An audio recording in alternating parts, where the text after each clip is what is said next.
adalah sumber dari segala ilmu. Loh kenapa Pak sumbernya utamanya? Loh bukan pelajaran yang lain-lain itu. Enggak, karena belum ada dulu saat Islam masih 100 tahun 200 tahun ada Islam di Arab itu, belum ada pelajaran sirah, belum ada namanya Quran hadis, belum ada akidah akhlak, fikih, belum ada bahasa Arab, belum ada IPA IPS dan sebagainya. Jadi itu semuanya awalnya dari Nabi Muhammad. Ketika kita belajar membahas tentang Nabi Muhammad, mempelajari tentang sejarah Nabi, dari situlah nanti di situ tahu kita cara sholat, cara Nabi puasa, rukun iman, cara Nabi beribadah, berzakat, berhaji, Nabi berkomunikasi, bersilaturahmi, bergaul dengan sahabat-sahabat dan masyarakat baik yang muslim maupun non. Itu yang ada di sirah. Dari situlah diambil, ditarik, sehingga jadilah dia nanti ibadah itu pelajaran fikih. Nanti tentang iman atau akidah yaitu akidah akhlak. Nanti kalau ada ayat-ayat penjelasan tafsir atau hadis jadi pelajaran Al-Qur'an dan Al-Qur'an dan hadis. Dari sini kita tahu begitu pentingnya, begitu hebatnya, utamanya yaitu mata pelajaran. Dari sini kita tahu betapa pentingnya, betapa hebatnya, betapa utamanya, yaitu pelajaran kita ini pelajaran sirah nabawiyah. Itu dia. Dan makanya kalian ini harus tahu, harus ngerti kayak mana lah kalau pelajaran sirah ini nggak kalian pahami, nggak kalian ngertiin, nggak bisa kalian mencintai, nggak bisa kalian mengenal Nabi Muhammad. Ketika kalian tidak mengenal Nabi Muhammad, ketika kalian tidak mengetahui Nabi Muhammad, maka jadilah kalian ya umat-umat lain. Kalau memang nggak mau belajar sirah ini, kalian kemana? Kalian ke gereja kemana? Kalian kemana lah? Kalian pergi lah ke ziarah kemana? Kalau kalian memang tidak mau memahami pelajaran sirah kita ini, sirah nabawiyah. Dan satu lagi, bahwa kalau tadi kalian mau nggak kalian? Bapak tanya nih. Oke, Bapak tanya sekali lagi. Kalian ingin dianggap umat? Apa kalian ingin digolongkan? Mau nggak kalian digolongkan sebagai umat Nabi Muhammad? Mau nggak, Abang? Digolongkan sebagai umat Nabi Muhammad, mau nggak? Jay, mau nggak? Mau kan? Nah, kalau kalian mau dianggap sebagai umat Nabi Muhammad, maka kalian harus mencintai Nabi Muhammad. Bagaimana kalian tahu mencintai menyayangi Nabi Muhammad? Dari belajar tentang Nabi Muhammad, mengenal dan mempelajari Nabi Muhammad. Ketika mengenal Nabi, mempelajari Nabi, maka akan mengetahui. Dari mengetahui, lama-lama akan menyayangi Nabi. Tak kenal maka tak sayang maka tak cinta. Bukan aku tak cinta maka tak bukan aku tapi kedua orang tuamu yang cinta kita. Nah itu ya. Bukan aku tak cinta, tapi kedua orang tuamu yang itu dia ya. Oke, abang-abang dan kakak semuanya, untuk menyayangi Nabi dari sirah. Dan dari sirah ini mudah-mudahan nanti kalian bisa semangat, bisa kalian terus memaknai, memahami, mencintai Rasulullah, juga agama Islam, agamaku, budaya, sekolahku, Indonesia, negeriku, Presiden Jokowi, Presiden nggak jelasku. Wah, itulah abang dan kakak ya, harus diketahui ya, dipahami lah pokoknya. Dan abang dan kakak semuanya, di dalam pelajaran sirah kita ini, pelajaran bapak ini, jangan sampai ada satu orang pun yang cakap-cakap, jangan sampai ada yang cerita-cerita, jangan sampai bapak lihat ada yang sendirian, sibuk sendiri, cakap sendiri. Begitu ada yang ribut atau cakap-cakap, mau cakap-cakapnya mau bisik-bisik atau kayak mana, ketika dia udah nggak konsen, nggak fokus, ya udah bapak silakan belajar aja di luar, masih banyak bisa di perpustakaan ilmu, atau ya udah cita-cita nggak apa-apa, bebas bicara. Tapi di depan ya, bicara kalian itu di depan. Kalian cerita di depan nggak apa-apa, karena bapak mau tahu juga, kayak mungkin ada kalian mau ngasih tahu atau menjelaskan sesuatu ya nggak apa-apa, silakan ceritakan aja atau bahas aja, tapi harus maju ke depan kelas. Ya, ada yang mau? Silakan, mau cerita. Bapak mau tahu aja kayak apa, cerita apa sih, penting nggak ceritanya, nggak perlu juga kayaknya, biar banyak pemahaman, banyak ilmu kita kan dari kalian ini. Jadi ya, jadi Ingat ya, yang mau cakap cerita silakan ke depan. Itu dia. Ke depan sini, ke kelas sini, duduk di depan. Duduk di depan, kalau nggak mau berdiri di depan. Kalau nggak mau berdiri nanti duduk aja. Duduk di depan ini, oke? Ngerti? Ngerti, paham? Paham, Tom? Gitu dia. Dan yang kedua, ketika kalian mau permisi, mau izin, udah langsung angkat tangan aja.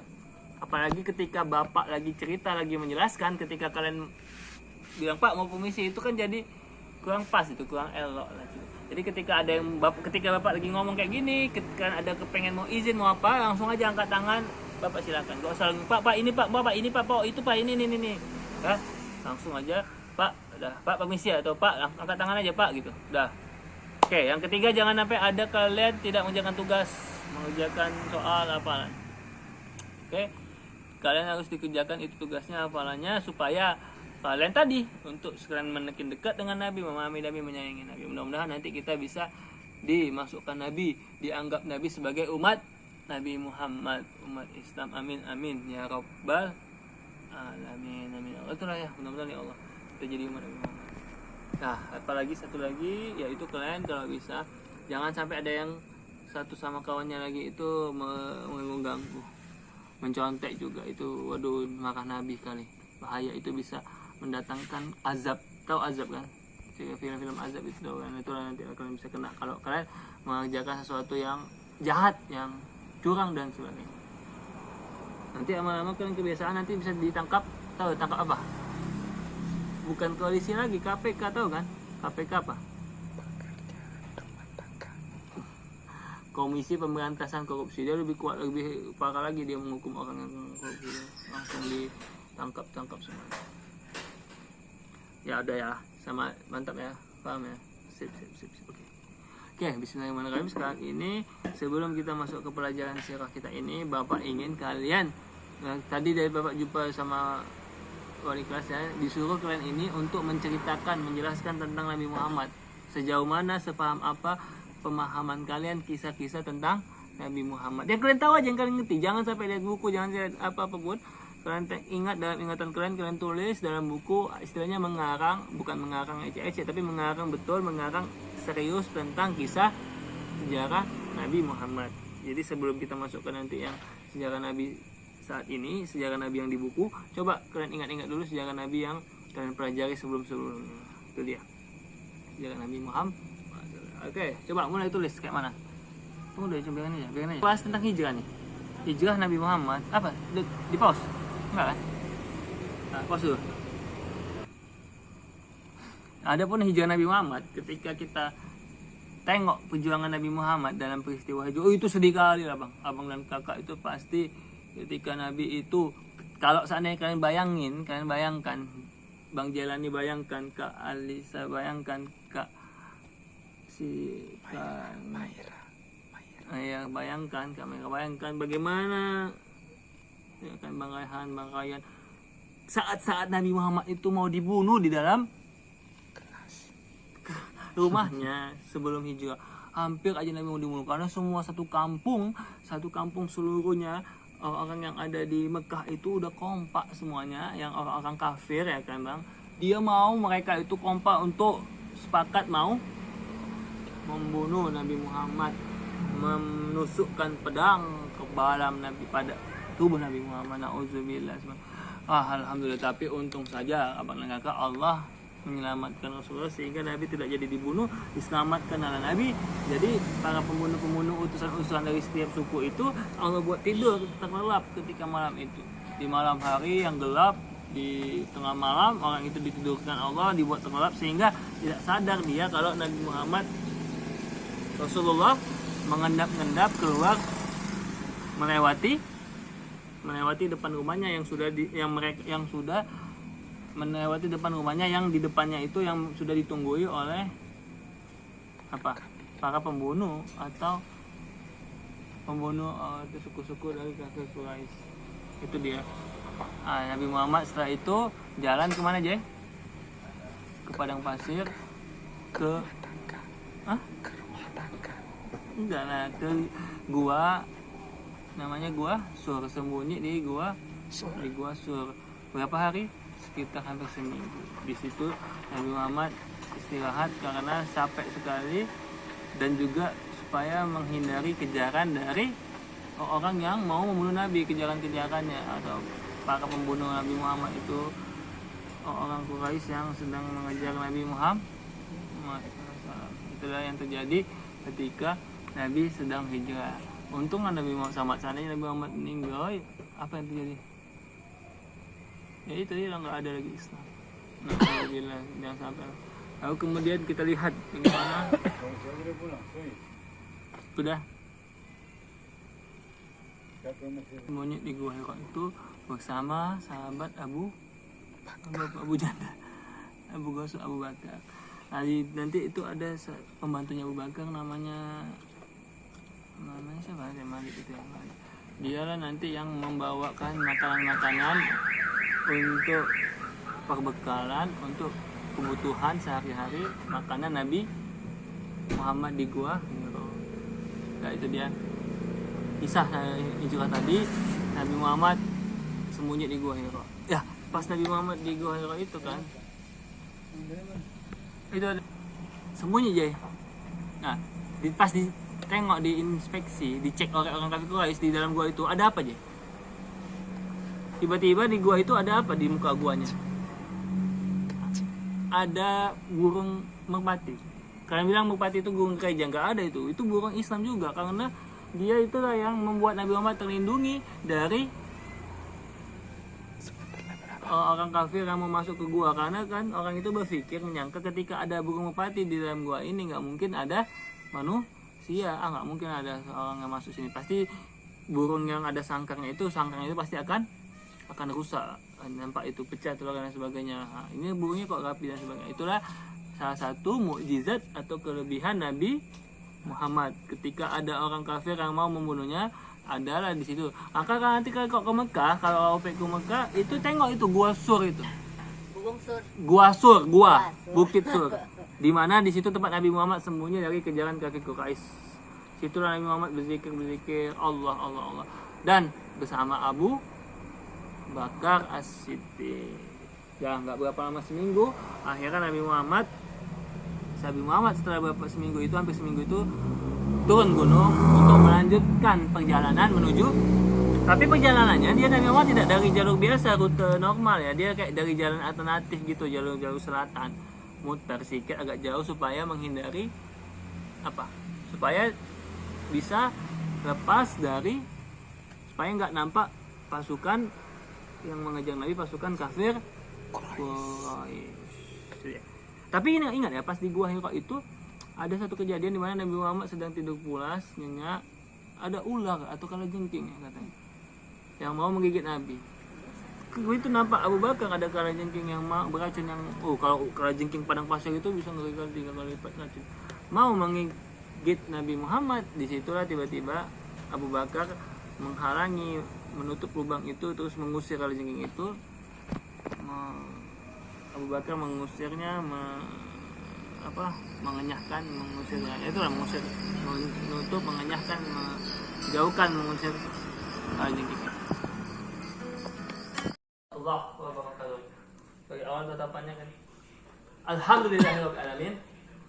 Abang dan kakak semuanya, gimana kabarnya? Sehat? Semangat karena Allah kita bahagia. Alhamdulillah, bersyukur kita abang dan kakak semuanya, kita masih diberikan kesehatan, kesempatan, kekuatan, untuk kita apa? Untuk kita belajar, mengaji, membahas pelajaran di sekolah budaya. Terus kita belajar, terus kita menuntut ilmu, membaca, membahas sesuatu, mengerjakan tugas, supaya kita mendapatkan ilmu yang bermanfaat. Ilmu yang bermanfaat ini menjadikan kita nanti masuk surga, dapat keberkahan, kebaikan. Ya pokoknya kalian harus serius, harus fokus, harus semangat, konsentrasi. Karena kan kata Nabi Muhammad, di mana kita sebagai umat Nabi Muhammad diperintahkan, diwajibkan untuk terus belajar. Dari mulai kapan? Ya dari mulai kita lahir, dari mulai kalian itu lahir ke muka bumi, dari alam rahim ibu kalian. Ketika kalian jadi bayi ya kalian belajar bicara, mulai itu kalian belajar cara mengonsumsi makanan, berjalan, berlari, berdiri dulu ya kan, berkomunikasi dan lain-lainnya. Dari situ sampai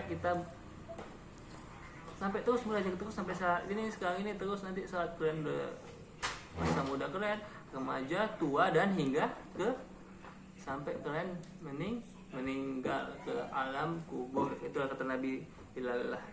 Dan itu kewajiban kita kalau mau sukses ya, harus, kalau mau sukses kata Nabi belajar. Kata Allah kalau kalian mau hebat, mau kuat, mau mulia adalah dengan ilmu. Kalaupun sudah dapat ilmu tapi belum dapat kehebatan kesuksesan, ya terus belajar, terus sukses terus. Pasti akan tiba masanya, waktunya, akan kata Allah kun fayakun. Itulah dia kewajiban kalian untuk belajar. Tugas seorang murid adalah untuk belajar. Kalau kalian tidak mau belajar, maaf ya, silakan aja lah kalian jualan, atau kalian tukang becak, kalian tukang sapu, jadi gojek, atau kalian minta ngamen-ngamen bila aku dengan ya kan? Suka hati lah kalian ngapa-ngapain. Kalau memang nggak mau, niat kalian melaksanakan kewajiban kalian untuk belajar. Dan belajar ini tidak hanya di sekolah. Ketika kalian di rumah, kalian belajar untuk menghargai orang tua kalian, untuk berbuat baik, untuk berkawan, bukan untuk berantem, bukan untuk ejek-ejekan, bukan untuk malas-malasan. Itu tugas sebagai umat Islam kalau memang mau mendapatkan pahala. Kewajiban itu terus kalian belajar untuk ilmu kalian dan terus membaca. Itu dia. Nanti di pelajaran sirah ini adalah pembelajaran kita ini, pelajaran yang salah satu ilmu yang adalah ilmu yang apa? Itu dia, betul, ilmu yang sangat penting. Jadi apa komen-komen orang dulu ketika kita nanya orang, kita iya kan, oh betul gitu kan, betul. Ada setelah dapat jawaban itu kita betulkan. Nah, intinya adalah dalam sirah ini suatu pelajaran yang paling penting. Dengan kita belajar sirah, kita bisa memahami sejarah Nabi, memaknai ajaran Rasulullah Sallallahu Alaihi Wasallam. Itu dia. Bahkan sirah ini adalah dasarnya, sumbernya dari semua pelajaran, semua kajian dari sirah inilah ada